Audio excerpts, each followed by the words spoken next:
жазушы болуды армандаймын. Мен есеп шығарғанды ұнатамын. Менің арманым заңгер болу. Махамбет Өтемісов атындағы Батыс Қазақстан университеті тек педагогикалық мамандарды даярлап қана қоймай, сонымен қоса заңгер, экономист, мәдениет және өнер саласындағы мамандарды даярлайды.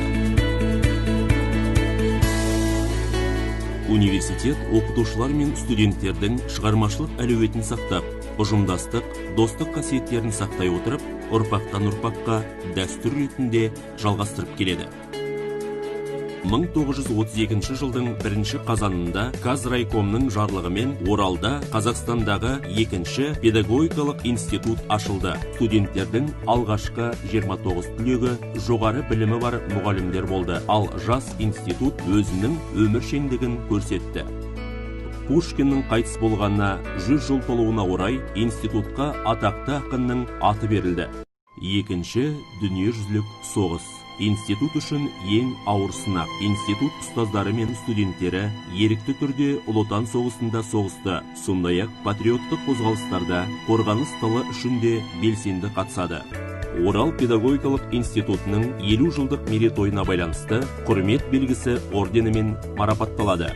20 ғасырдың 90 жылдары білім беру жүйесі үшін күрделі сынақ болды. Бірақ институттың одан әрі дамуына берген серпіні университетте ғалымдарды қолдау үшін мақсатты бағдарламалар әзірленді.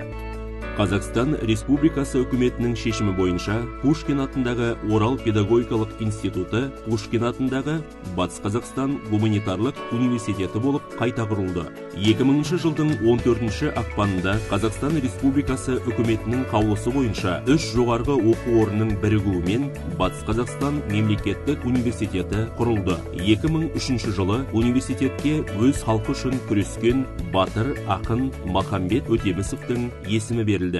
Бүгінде Махамбет Өтемісов атындағы Батыс Қазақстан университеті аймақтың жыл сайын үздіксіз дамып жетілетін әрі ғылыми білім беру орталығына айналды. Бұдан былай да университет өмірін жалғастырады, жұмыс істейді және жаңадан дамып келе жатқан тәуелсіз Қазақстан Республикасына студент жас ұрпақты оқытады. Өткен 85 жылда университет қабырғасынан шыққан 80 мыңнан астам студент жоғары білімді маман атанды. Белгілі түлектердің қатарында Қазақстанның және таяу шет елдерінің көрнекті өкілдері, саяси және ғылыми қоғам қайраткерлері де бар. Білім берудің негізгі нысаны бұл студент. Қазіргі таңда студент дәріс, оқулық, конспекті оқумен шектеліп қана қоймайды. Болашақ мамандардың білім сапасын көтеру мақсатында білім беруде олардың танымдық іс-әрекетін ашатын жаңа педагогикалық технологиялар мен оқу әдістері қолданылады. Заманауи компьютерлік технологиялар мен мультимедиа, білім беруші бағдарламалар, аудио, видео техникалар кіріктірілді.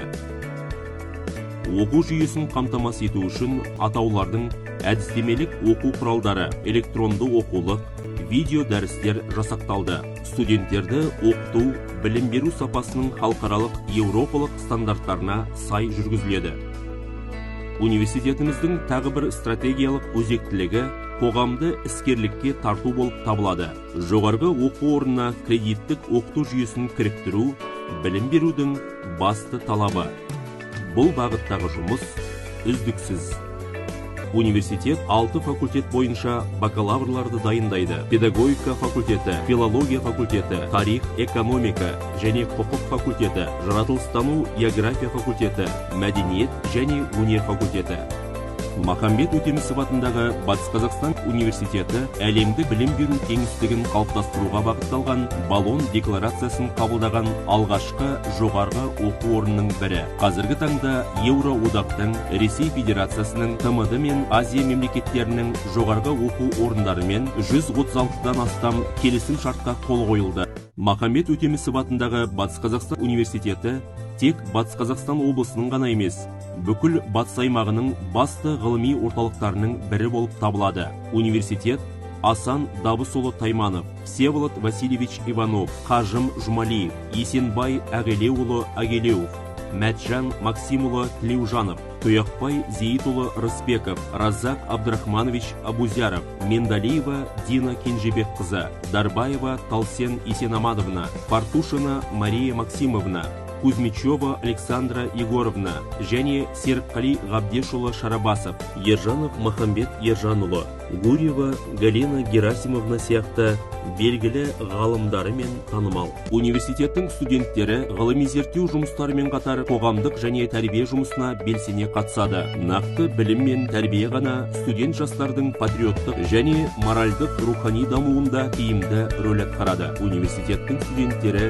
бос уақыттарында түрлі мәдени шараларға, халықаралық форумдарға, мұрагер студенттік театрларына, Айгерім қуыршақ театрына, сондай-ақ әртүрлі ғылыми үйірмелер мен шығармашылық бірлестіктерге қатысады. Университеттің маңызды ерекшеліктерінің бірі студенттердің өзін-өзі басқаруына белсенді қатысуы болып табылады. Студенттік өзін-өзі басқару ұйымы жастарды көшбасшылыққа, патриоттыққа тәрбиелейтін ең үздік ұйым. 2005 жылдың қыркүйек айынан бастап құрылған студенттік өзін-өзі басқару ұйымының құрамына студенттік ректор, студенттік декандар, бірлестіктер төрағалары және университетіміздің белсенді студенттері мен атаулы шәкіртақы иегерлері кіреді. Сиқырланған 80 жылдың сырын тап, ұрпақтарға нұрын шашқан білім бақ, шәкірттері ұлттың қамын жесін деп, Махамбеттің атын берген ырымдап, куәгері өткен менен бүгіннің шәкіртің боп, өмір мәнін ұғындым, өнегелі үрдісінен танбаған қасиетті шаңырағы білімнің.